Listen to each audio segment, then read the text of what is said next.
Support comes from Mosby Building Arts, on a mission to create remodeling experiences worthy of 5-star online reviews. See the difference at callmosby.com. This is St. Louis on the Air from St. Louis Public Radio. I'm Elaine Cha. Let's jump back in memory to when you were a kid. What time did school start? For me, growing up in Canada, the morning bell didn't ring in elementary and middle school until 8:50 or 9. And then when I moved to the States and attended high school in California, first period started at 8 or 8:30. I went to a couple of different schools. Now, in St. Louis, the public school district has a scattershot of start times.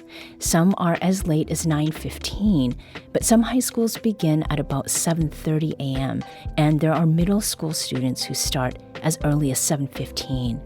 Researchers say that's way too early, and St. Louis Public Schools is renewing an effort to push back start times for students, but not until the 2027-28 school year.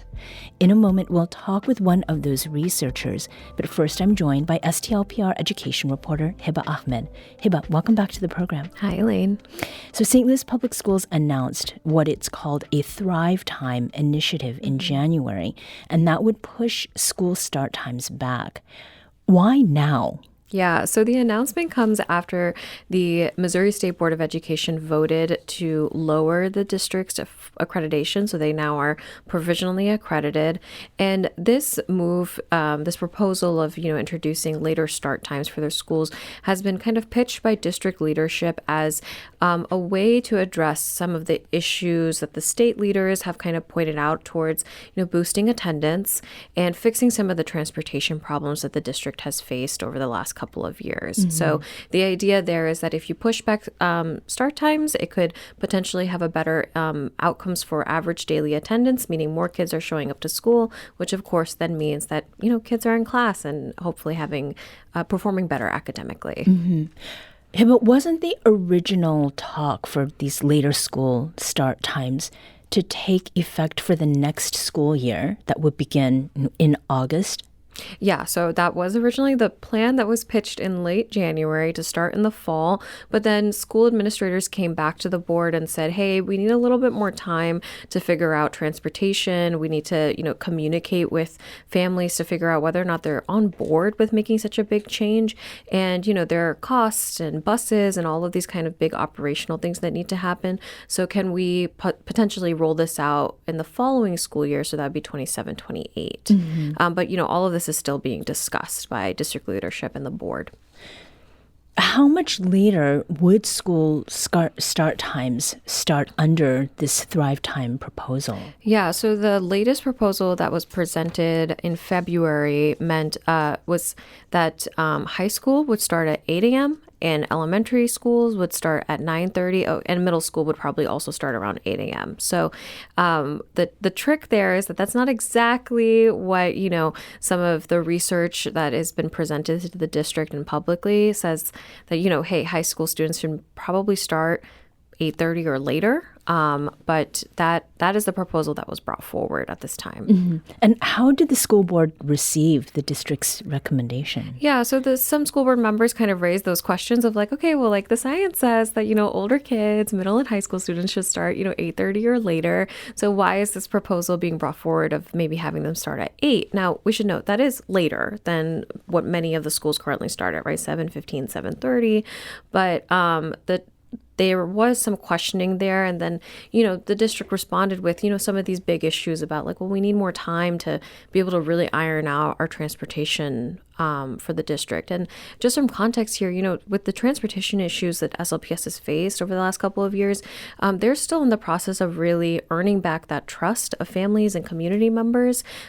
They've made a lot of gains by partnering with a new contractor called Zoom. And they, the district reports that there's a 95% on-time arrival rate for those buses, but they're still very much in those early stages of making sure that, that bus is still showing up on time for students. So they're keeping all of that stuff in mind when thinking about this proposal. Yeah. I want to add a voice to this conversation, and that voice belongs to Erik Herzog, a professor of biology at Washington University. And he, along with researcher Hanley Chang, prepared research for the school board on later start times. Erik, welcome back to the show. Thanks, Elaine. It's great to be here. Now, you've been listening to the exchange I've been having with Hiba. What do you make of St. Louis Public Schools' renewed push around later start times? It's about time. Pun totally intended. I apologize. And why do you say it is about time?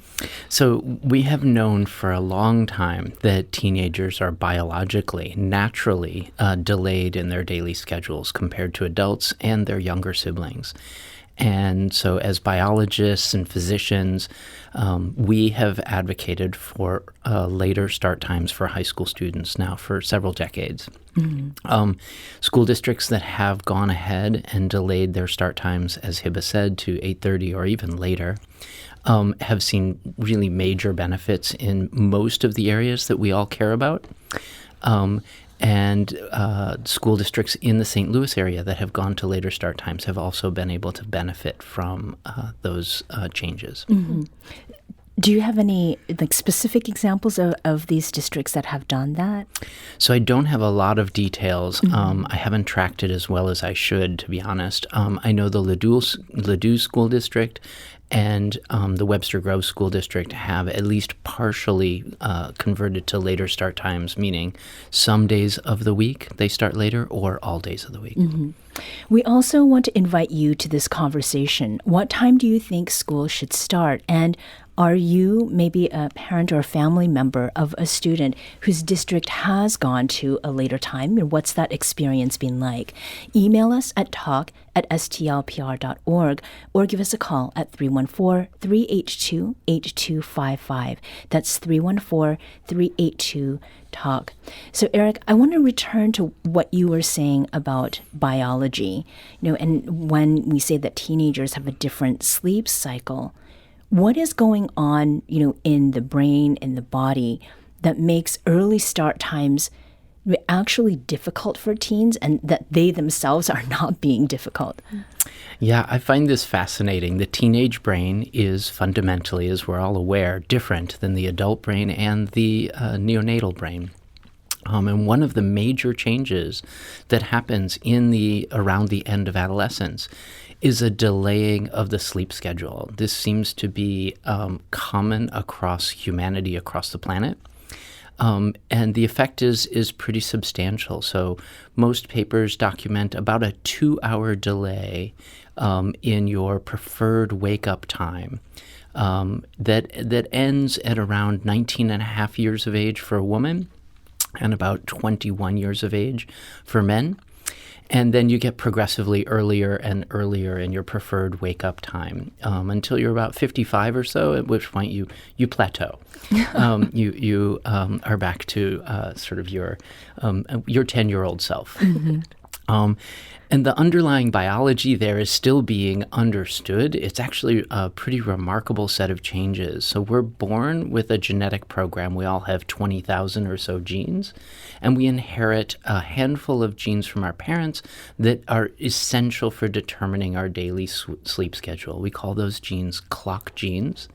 The discoveries of the genes that were involved in generating your daily rhythms in sleep and wake and other things was actually awarded the Nobel Prize in 2017 for medicine and physiology. And some of those genes we now know have variants, and that those variants can determine whether you are a normally early bird or a late bird. So there's a family in Utah, for example, that has an extremely delayed schedule. They're very much like teenagers, but for most of their life. But what's striking is that that genetic mutation, when we put it into mice or fruit flies, it makes them late in their schedule. Oh. So it really is this gene and this variant of this gene. And what we've come to appreciate is that in our teenage years, there's modifications of the genes that we've inherited. So we call this epigenetics, that changes the way they're being expressed. And it actually changes our preferred wake-up time. And two of the consequences of those epigenetic changes in teenagers are, first and foremost, much greater sensitivity to light in the early night. And so we think about, after the sun has set, exposure to things like your phones, your computer screens. And what that's doing is it's delaying our body's biological clock, our circadian rhythms. And in teenagers, it's having an even more dramatic effect, probably about a 2-hour delaying effect compared to an adult. And then there are other epigenetic changes, but the consequence of these changes is that it's natural for teenagers to want to go to bed later and to wake up later. So we are actually imposing something that is unnatural by having them wake up So early. Right. So the 7:15 start time, that's not when they're waking up. Right. They should be waking up before that. And I think it's important to note, especially in the context of SLPS, is that because we have magnet schools, like a lot of children do not attend like their neighborhood school, meaning their commute to school is maybe not just like a 10 or 20 minute thing. It's actually a 45-minute or 60-minute bus ride. That means those kids are reporting to the bus stop very, very early in the morning. Right. Yeah. And at a certain age, they're not allowed to be out there alone. Someone needs to be with them. So, I mean, in practice, Hiba, what would it take for SLPS to adopt early start times for their schools? Yeah, so I want to emphasize, like, there is definitely an understanding among school and the school board leadership that it's like, this is a good thing. We should strive to implement healthy start times. But it is a massive undertaking. I spoke a little bit about some of the transportation challenges. So, the district has said we need to then bring on 30 additional school buses, and that could cost upwards of $5 million. And then, of course, we have to hire more bus drivers as well. They would also, we're talking about this big magnet school structure within SLPS. So yeah, it is the fact that these kids are on buses for quite some time. Is that going to change if you push back start times? We don't really know exactly. And one of the biggest hurdles here is trying to understand before and after school care, right? And after school programs, including athletics or drama club or something. All of those activities would have to be pushed a little bit later, right, into the evening. And so it is this kind of big look at like a school schedule, right? Because schools are not just, from the first bell to the last bell of the day. It often starts earlier than that. Kids receive breakfast and lunch and such. Well, they need an afternoon snack, or it's all of those things that the district has to take into consideration with this student population in particular. Yeah. Emma, you mentioned health. And when it comes to health and sleep, what is it that maybe people should be paying more attention to, Erik, as we're talking about these? It's not just this proposal with St. Louis Public Schools, but overall, what are some of the health implications of students at different levels, not just high school, but younger kids, starting at a time that is not beneficial to them health-wise? Good. There are many things to think about here. I'll focus on health because you asked about it, but I want to emphasize that, as Hiba said, there are many other factors that go into this decision. And one of the things that people might talk about is safety, as you mentioned, Elaine, and we could talk about those. But in terms of health, it turns out starting school later for younger school kids does not seem to have the benefits that we're looking for in the older kids, where delaying school time by 45 minutes, for example, in Seattle to 8:30 in the morning, improved not only attendance and reduced sick days, but it also increased scores on standardized tests. And this has been repeated in multiple school districts around the country. And where they've reversed the idea, making high school start earlier, they actually see exactly the opposite. They see scores get worse, students get sicker. Some really serious concerns are included here, things like increased suicidality, And one idea is that the less a student needs to depend upon their alarm clock on the weekdays, and the more their weekend schedule is like their weekdays, the healthier their lifestyle. So we have this term we call social jet lag, which is the difference between when you prefer to wake up on your weekdays, your work days, and your preferred wake-up time on weekends. And if those are the same time, you have 0 hours of social jet lag. You're not shifting your schedule. And we see that that is associated with better cardiovascular health, better body weight management. But for every hour of social jet lag, where you're waking up later on the weekend than you are on the weekday, we see dramatic increases in risk for health consequences. We also want to invite you to this conversation. What time do you think school should start? Email us at talk@stlpr.org or call us at 314-382-8255. That's 314-382-TALK. We're going to take a quick break, but we'll be back shortly to continue this conversation about school start times, the scientific research, a local proposal, and responses to SLPS's consideration of a move to make school start times later. This is St. Louis on the Air on St. Louis Public Radio.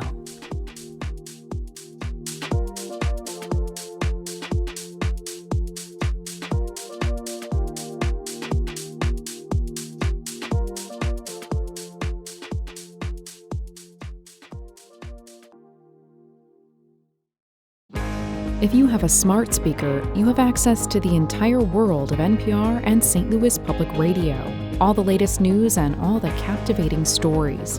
Activate our voices with yours by telling your smart speaker to play St. Louis Public Radio. Welcome back. Let's return to our conversation about school start times with WashU biologist Erik Herzog and STLPR education reporter Hiba Ahmad. Before the break, we were talking about the health implications of these different start times, not getting enough sleep, how that affects students at different age groups. We also invited you to this conversation, and we put out a call, and someone responded on Facebook talking about what happens with kids whose parents work certain kinds of hours. Mimi Vo wrote, "As a physician, I see the harmful mental effects of the current school start times on my patients. It's even harder for Asian American children whose parents work long restaurant hours or get home late from nail salons. The kids stay up to spend some time with parents and get less than optimal sleep time. They try to make up for it on weekends, but then are back in a bad cycle of sleeping in only to stay up late again. I remember my school starting at 8:30 or so when I was a kid. In our current school district, 5th graders in high school start school at 7:30, but have to get to school at 7:15 because if any later, they won't make it in the classroom by the 7:30 tardy bell." Especially when we see the American Academy of Pediatrics recommends 9 to 12 hours of sleep for an average 5th grader and 8 to 10 for high schoolers. For most of my PEDS patients, they're not getting those hours in high school due to homework and extracurricular activities. We also want to hear from you. What time do you think school should start? Email us at talk@stlpr.org or give us a call at 314-382-8255. So this push and pull, Erik, between what society wants, what science says is best, the realities of parents, and what's happening in families. What do you make of that push and pull? Yeah, I like that science can add to the conversation here. And as we said, we have strong associations between later start times and better health, improved safety. And yet we do need to be cognizant of things like, well, when would it be better for football teams to be practicing and things like that. And so the conversation is ongoing. It's been interesting to see different countries come up with different solutions. For example, in South America, a number of countries in a number of big cities are experimenting with 2 start times, where the high school student actually gets to choose between being a morning start time or an afternoon start time for large school districts. I think the solution in the United States is typically to just delay high school to 8:30 in the morning, with very real large effect sizes on the things we care about in terms of why kids are going to school. They're going to learn. They're going to build social relationships, to participate in athletics, and we see improvements in all of those domains, including athletic performance. Mm-hmm. Hey, but I want to return to what is happening with St. Louis Public Schools. Mm-hmm. Can you speak to what the SLPS interim superintendent, Myra Berry, has had to say about moving school start times? Yeah, so when the district put forth this proposal and was met with some questions from the school board, she basically said that we surveyed thousands of families, students, and staff members to get feedback, and one of the things that came through was that family members were saying, "Hey, I need the older kids to be home to be able to receive the younger kids." So it's like that. It really speaks to kind of like the logistical challenges that families are facing, because if kids are getting home anywhere from 3:30 to 4:30, a parent or guardian or caretaker may just not be home till 5:30 or 6 p.m. and that's just thinking about a typical 9 to 5 schedule. We of course know that within our city, with our greater reach, everybody's working around the clock, right? Mm-hmm. So that was one big thing. But Dr. Berry did encourage the community to try to please keep an open mind and keep student outcomes and students' well-being at the center of this conversation, while also recognizing that, there are just certain challenges about schedules that, are big and complicated, but, maybe we can keep moving forward. Mm-hmm. Yeah. We asked for your thoughts on social media, and we heard from Practical Emo 3303 on Reddit, who said, "We already know why they don't do it. It's exactly as the interim superintendent stated. This isn't new or novel information. Researchers have known this for many years. The problem is that it doesn't fit with the rest of society. They can only control what they can control. You won't change the rest of society for the benefit of the kids." And Impressive Swan 2527 on Reddit added, "I drop my kids off on the way to work. It's nice. I know high school students don't like the earlier starts, but I also know in my area that a lot of elementary school parents rely on older siblings or hired high school babysitters to pick up their kids and take care of them after school. My school district does a late start a few days a month, and logistically, it's kind of a nightmare to figure out how to get my kids to school on those days while I'm also expected to be at work 30 minutes before they start. People will always say school isn't daycare, but the truth is that most people don't have a community of helpers anymore, and parents are expected to parent like they don't have jobs and work like they don't have kids." Erik, what do you think of those comments? Oh, those are beautifully worded. I think the idea here is that it has worked in large school districts around the country, and we have seen the benefits that we seek. So, for example, in school districts where people are particularly challenged because parents are working two jobs, or the children have to take multiple buses to get to school, so the commutes are extra long. The benefits actually are larger on things like student learning. So it actually closes the achievement gap. And the logistics are real. We have to honor that. But we are trying to treat the majority here. And it is very real that teenagers in general want to wake up later, and we can't fight that natural biology. One of my favorite stories here is I often give talks about circadian rhythms to audiences. And usually when I'm speaking to an audience about, what's your schedule on weekdays versus weekends, I can do a poll. And there's a significant difference between preferred wake-up times, around 2 hours for your average adult. For college students at Washington University, where I teach, it's closer to 3 hours. But one day I was giving a talk here in St. Louis in Forest Park, and the audience had no social jet lag when I polled them. So we plotted the data, and it turned out that the majority of them had no difference in their weekdays versus weekend schedules. And I tried to figure out what's going on here. And I could see that there were high school students in the audience, and It turned out they were all homeschooled high school students. Oh. And the adults in the audience were all retirees. Mm-hmm. And so those are the two populations that are actually living without this social jet lag. And that's the biological optimal. Mm-hmm. We should all be retired. We should. This is okay. This is now on record. We have Susan, who is calling from St. Louis. Susan, welcome to the show. Hi. Hi. Yes, please go ahead. Very interesting conversation. I would say to you that I would compromise and start school at 8 or 8:15 so that young people can get out early enough if they need to be home to be the caregivers that were just mentioned, or if they want a part-time job. Mm-hmm. Thank you, Susan. We also have Jerry, who's calling from O'Fallon, Missouri. Jerry, welcome to the show. Thank you. Very quickly, I was raised in a household where sleeping in was kind of seen as laziness. It didn't matter what time you went to bed. I think it's a kind of a puritanical streak that we have that, you have to be, get up early is the only industrious way to be. And I spent a large part of my career in the airline industry in the safety projects. And the military has decades of study and information and experimentation that show that everyone does have a particular circadian rhythm. Some people function better in the morning. About 80% of us cannot work at night. And after several hours, your performance degrades, your cognitive abilities degrade. And we just don't pay attention to that. And time again, fatigue is probably, only because they're studied in aircraft accidents, is considered a factor in many of them.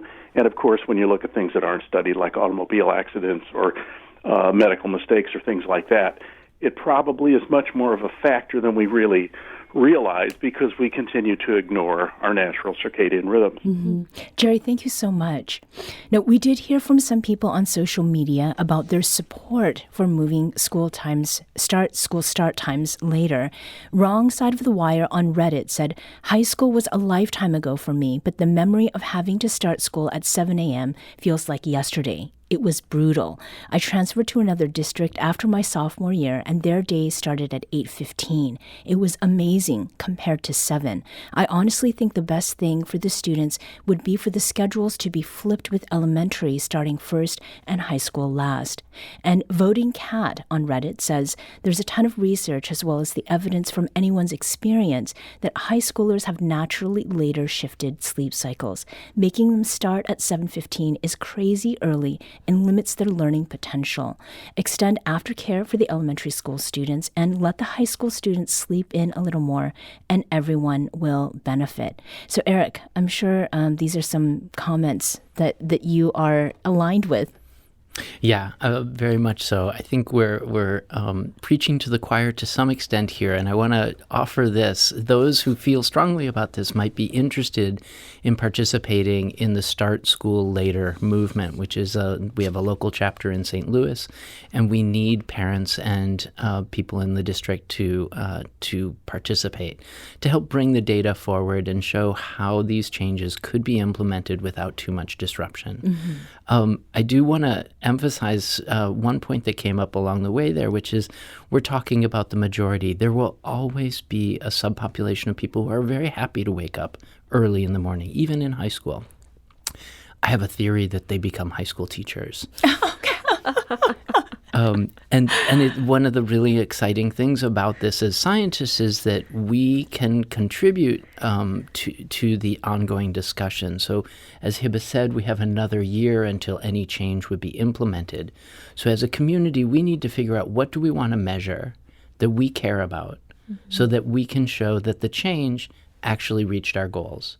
And so, for example, one thing that we've been talking about is teacher satisfaction. So some teachers are actually concerned about changing to later school start times because it'll disrupt their schedules. And what we've seen in other school districts, anecdotally, is later start times makes for happier teachers. Mm. And we'd like to actually measure something like that here in St. Louis. Mm-hmm. Erik Herzog is a professor of biology at Washington University, and Hiba Ahmad is STLPR's education reporter. Thank you for joining us today. Thank you. Thank you very much.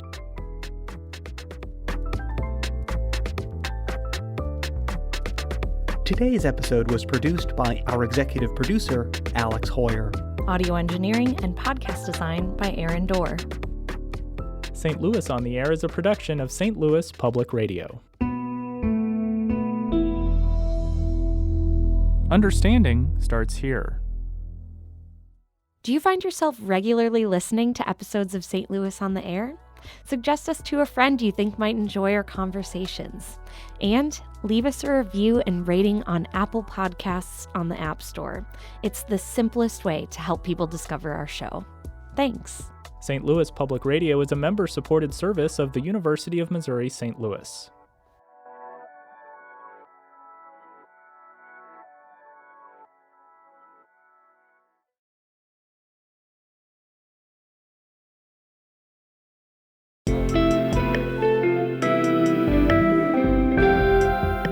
The Gateway brings you the day's news each weekday from around the St. Louis region and the state capitals in Jefferson City. Our schools are accredited. We don't need this bill. And Springfield. How many more years must pass before lawmakers see time is of the essence? I'm Abby Larico. Join me each weekday for The Gateway on the STLPR app or wherever you get podcasts.